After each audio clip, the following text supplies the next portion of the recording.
माता, जय Mata Rani. Lovely music world की तरफ से आप सभी का बहुत ही सत्कार करती हूँ, दिल से प्रणाम करती हूँ। और आज मैं कामाख्या मैया की आपको सच्ची और पूरी कहानी सुनाने जा रही हूँ।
लपटे गगन मंडल काला लाल, वहाँ समुंदर आग की लपटे।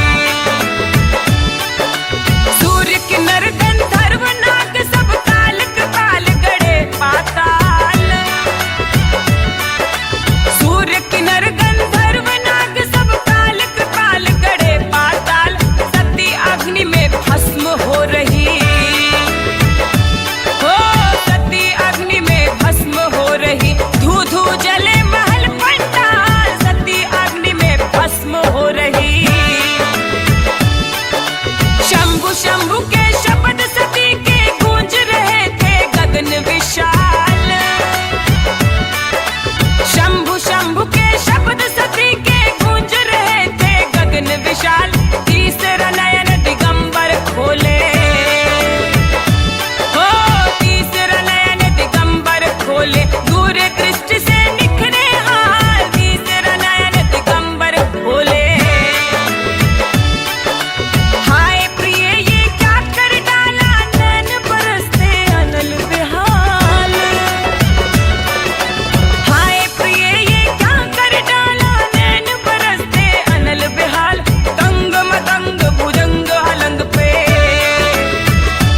हो तंग मतंग भुजंग अलंग पे। गरजत बोल उठे विषकाल, तंग मतंग भुजंग अलंग पे। चले दिगंबर करल कंठ का, धधक रही थी भाल मशाल। चले दिगंबर करल कंठ का, धधक रही थी भाल मशाल। नाग तक्ष कर डाल मलंगा, नाग तक्ष कर डाल मलंगा। पहुंच गए अपनी ससुराल, नाग तक्ष कर डाल मलंगा। देख सती को हवन कुंड में, धधक उठी उर्ज्वाल मलाल। देख सती को हवन कुंड में, धधक उठी उर्ज्वाल मलाल। सती अंग कंकाल भस्म का, ओ सती अंग कंकाल भस्म का। कंधे पर धारे माताल, सती अंग कंकाल भस्म का। करने लगे वही शिव तांडव, विचरण करे धरा पाताल। करने लगे वही शिव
जय